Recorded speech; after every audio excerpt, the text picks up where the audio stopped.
और उसके बाद तीसरी चीज़ आपकी पर्सनल ट्रेड्स, आपका सेल्फ डिसिप्लिन और आपका सेल्फ कॉन्फिडेंस, ये दोनों होने बहुत ज़रूरी हैं। जब तक कोई सेल्फ डिसिप्लिन सेल्फ डिसिप्लिन नहीं ना बनाता वो सीएसएस नहीं कर सकता। आपने अक्सर लोगों को सुना होगा कि जी मैंने 2-3 घंटे डेली तैयारी की मैं सीएसएस कर गया। ये सब झूठ है, बकवास है। इट इज़ अ वाइट लाई। कोई ऐसा नहीं करता।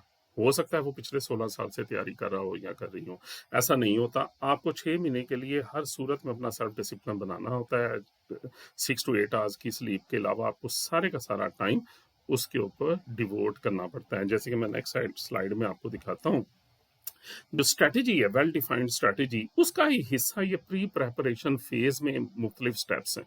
अगर ये आप स्टेप सारे फॉलो कर लें तो I assure you that you can get through C S S. मसलन नंबर वन, आप जब आप डिसाइड कर लें कि आपकी कमांड ऑन इंग्लिश हो गई, तो फिर आप अपनी लाइफस्टाइल मॉडिफिकेशन, मैंने जैसे आप पहले बताया आपको कि 6 महीने से ज़्यादा आपने सीएसएस की तैयारी नहीं करनी।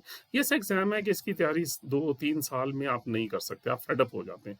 लेकिन वो 6 महीने आपने शुरू तब करने हैं व्हेन यू हैव, यहाँ पे आप देखिए command on English, when you have acquired command on spoken and written English. इसके लिए आप अखबार पढ़ना शुरू कर दें और आप वैल्यूएशन कराएं किसी ना किसी सीएसएस मेंटोर से। जब वो कहे कि हाँ जी आपकी इंग्लिश ठीक हो गई, आप बोल सकते हैं, आप लिख सकते हैं, तो फिर आप अपनी तैयारी शुरू करें। आप लाइफ स्टाइल मॉडिफिकेशन कर लें, ठीक है। मैनेजमेंट, अपनी लाइफस्टाइल मैनेजमेंट को मैनेजमेंट करें, उसको मॉडिफाई करें। हमारे ज़माने में 2001 का मेरा बैच है, वहाँ पे हम सोशल बाइकआउट करते थे, मतलब अपनी no wedding, no birthday, no party, no time with friends, ये आपको करना पड़ता है हर सूरत में। लेकिन ये जाहिर है 6 माह के लिए होता है। अभी क्या है, आपको सोशल मीडिया बाइकआउट करना पड़ेगा। No Facebook, no Insta, no TikTok and all other social media platform, सबको छोड़ दें।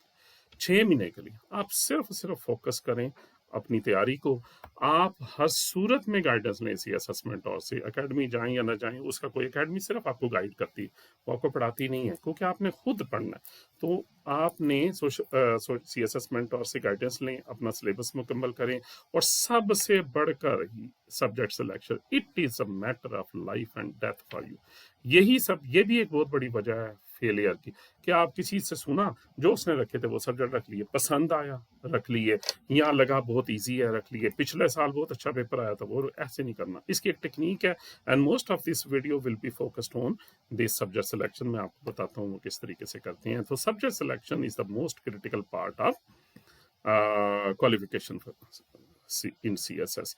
और प्रेपरेशन प्लान और स्ट्रेटेजी, ये प्रेपरेशन प्लान और स्ट्रेटेजी क्या है? 6 महीने की स्टडी और इंग्लिश की मास्टरी, ये सबसे इंपॉर्टेंट है। इंग्लिश की मास्टरी, ये आपने अपने दिल से या अपनी वो ओपिनियन से डिसाइड नहीं करना, आपने किसी न किसी से पूछना है। जब आप किसी से एवेल्युएशन कराएंगे, वो आपको मेंटोर बताएगा कि क्या आपकी इंग्लिश ठीक है। जाहिर है अकेडमीज तो आपको नहीं बताती, क्योंकि उन्होंने तो फीसें लेनी है। जब भी आप जाएंगे वो फौरी तौर पर आप को वो शुरू करा देंगे क्लासेस। लेकिन वो 6 महीने साल बाद आपको पता चलेगा कि अच्छा ये वो तरीका है जिस तरह हमने तैयारी शुरू करनी है। तो वो आप एक्सपीरियंस से सीखते हैं, या आप खुद कर लें, या आप इस तरह जो प्लंज करके किसी ना किसी स्ट्रेटजी में वो फिर आप देख लें।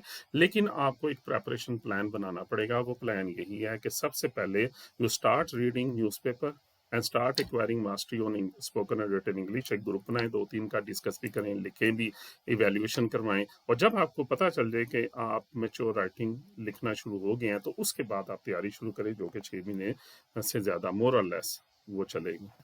अब आप देखेंगे तो कंपल्सरी सब्जेक्ट है, इंग्लिश ऐसे है, English Persian composition, general science and ability, current affairs, Pakistan affairs हो, इस्लामियात for Muslim and comparative study of major religions for non Muslims. इसमें तो ज़ाहिर आप कुछ नहीं कर सकते, इसकी आपने तैयारी करनी।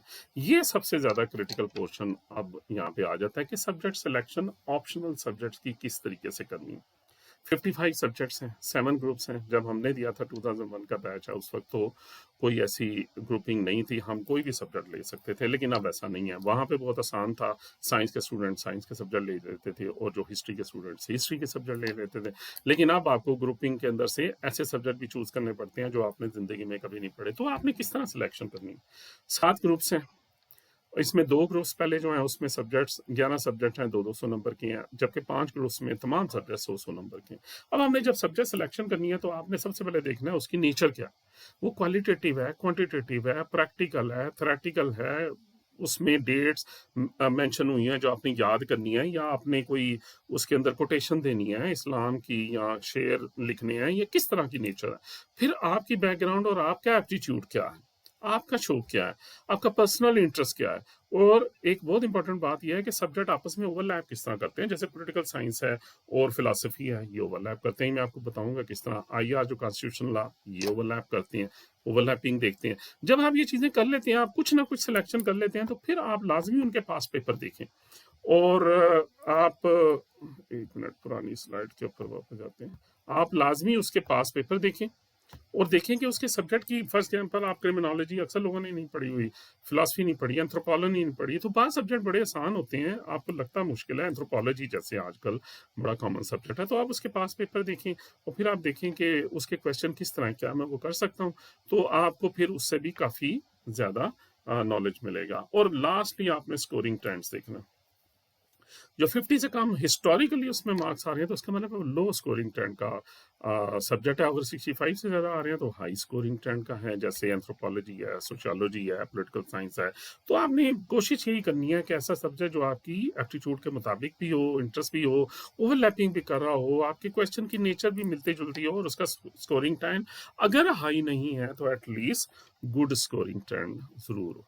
अब मैंने किया ये है कि मैंने 7 ग्रुप्स की एनालिसिस किया। ये सिंपल ग्रुप्स, ये एनालिसिस है। ये एनालिसिस आप इसको डिटेल से देखें, आराम से देखें, बाद में इसको दोबारा आप इस वीडियो को रिव्यू करें और देखें कि किस तरीके से ये हर सब्जेक्ट का एनालिसिस दिया गया। ये आपको बड़ा हेल्प करेगा सब्जेक्ट सेलेक्ट करने। अब इसकी जो हम मुख्तलिफ चीज़ें देखते हैं जिससे हम इसकी सिलेक्शन करते हैं, वो हम ये देखते हैं कि क्या इसके लिए प्रायर नॉलेज हमारा ज़रूरी है, प्रीरेक्विजिट ज़रूरी है, कि इस सब्जेक्ट की नेचर क्या है, इसमें क्वेश्चन किस तरह के आ रहे हैं। 2 किस्म के क्वेश्चन आते हैं, क्लोज एंडेड और ओपन एंडेड। अब क्लोज एंडेड क्वेश्चन ये होते हैं कि जो थ्योरी वगैरह क्रैम करके आप उसको अटेम्प्ट कर सकते हैं, क्वेश्चन एक ही किस्म के आ रहे हैं। लेकिन ओपन एंडेड क्वेश्चन है, जैसे इंटरनेशनल रिलेशन में, ये हिस्टोरिकल पर्सपेक्टिव में नहीं आते। अब पॉलिटिकल साइंस में देखिए क्लोज एंडेड है, हिस्टोरिकल पर्सपेक्टिव में आएंगे, लेकिन ये करंट पर्सपेक्टिव में आएंगे, जिसका मतलब ये है ओपन एंडेड क्वेश्चन कि ये ऐसे क्वेश्चन होंगे कि जिसमें आपको हर सूरत में अपनी इंग्लिश लिखनी पड़ेगी, क्योंकि जब वो बताएगा ही, जब आपको वो मांगेगा ही ऐसी चीज जो कि करंट पर्सपेक्टिव में है, तो वो किसी किताब में नहीं है। सो इफ यू हैव, अब उसका रूल क्या है, if you have a very strong mastery on written English, तो आप ओपन एंडेड क्वेश्चंस वाले सब्जेक्ट ले लें आइया। लेकिन अगर आपकी इंग्लिश मीडियम है, अच्छी है, लेकिन इतनी अच्छी नहीं है कि आप इसे बहुत ज्यादा अपनी तरफ से लिख सके, तो आप बेहतर है कि ऐसा सब्जेक्ट चूज करें जिसमें क्लोज एंडेड क्वेश्चंस आते हैं। स्कोरिंग ट्रेंड आप देखते हैं कि वो हाई है कि नहीं है, जाहिर है वो भी एक चीज है। ओवरलैपिंग आप देखते हैं। अब इस सब्जेक्ट को, इस ग्रुप को अगर आप देखें ना, तो ये जो अकाउंटिंग, इकोनॉमिक्स और कंप्यूटर साइंस कोई नहीं रखता, जनरली कोई नहीं रखता, क्योंकि अकाउंटिंग का पता वैसे दूसरे सब्जेक्ट उसको नहीं जानते, वो सीएसएस में जनरली नहीं आता। इस तरह कंप्यूटर साइंस अगर आपने नहीं पढ़ा तो आप कभी भी किसी भी सूरत में इसको आप ना करें। ये पहले ग्रुप में ये 2 सब्जेक्ट हैं जो मोस्ट ऑफ द एस्पायरेंट्स रखते हैं। इंटरनेशनल रिलेशंस वो रखते हैं जिनको इंग्लिश पे बड़ा गुमान होता है, उसको पता होता है हमारी इंग्लिश बहुत अच्छी है, और उनको इंटरनेशनल रिलेशन अखबार वगैरह बहुत पसंद है। और जो थोड़ी बहुत क्रैमिंग के बड़े मास्टर हैं, जैसे डॉक्टर वगैरह होते हैं, इंजीनियर होते हैं, उन्होंने की होती है पहले से, डॉक्टर तो खास तौर पे वो पॉलिटिकल साइंस को पसंद करते हैं। आप देखें इसका क्वेश्चन भी क्लोज एंडेड है, हमेशा से इसका स्कोरिंग ट्रेंड हाई है, और इसकी अनलिमिटेड ओवरलैपिंग है, हर एक के साथ ओवरलैपिंग।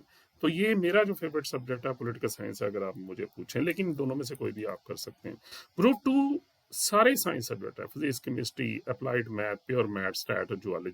अब देखिए इन सब की प्रीरेक्विजिट्स, सबका सिलेबस बहुत लंबा है, और अगरचा क्लोज एंडेड क्वेश्चन है, और ये फिजिक्स केमिस्ट्री के तो हाई स्कोरिंग ट्रेंड है, बाकी का नहीं है, और इसकी ओवरलैपिंग कोई नहीं है। तो अगर मैं आपको बताऊं कि इसमें से साइंस के स्टूडेंट्स जो डॉक्टर इंजीनियर वगैरह भी इस ग्रुप को ऑप्ट नहीं, कोई सब्जेक्ट नहीं लेते, क्योंकि जो फिजिक्स का मास्टर भी है ना, वो फिजिक्स का लेवल बहुत ज्यादा होता है क्वेश्चन का, तो वो इसको अटेम्प्ट करना बहुत डिफिकल्ट होता है। तो बहुत ही रेयर स्टूडेंट होंगे, बहुत कम स्टूडेंट है जो इस ग्रुप में से चूज करते हैं। जनरली इस ग्रुप को लोग स्किप करते हैं। ग्रुप 3 में भी इसी तरह के सब्जेक्ट हैं, बिजनेस एड है, पब्लिक एड है, गवर्नेंस है और टाइम प्लानिंग है। ये भी एक बड़ा टिपिकल सा ग्रुप है। जैसे बिजनेस एड है, जनरली आपको लगता है कि बड़ा आसान सब्जेक्ट होगा, आप इसे रख लें, लेकिन ऐसा नहीं है। जो बंदे बिजनेस के बैकग्राउंड के हैं सिर्फ वही इसके बारे में सोचें, बाकी इसको ना रखें, क्योंकि इसमें रेशोज और ये इस तरह की चीजें आती हैं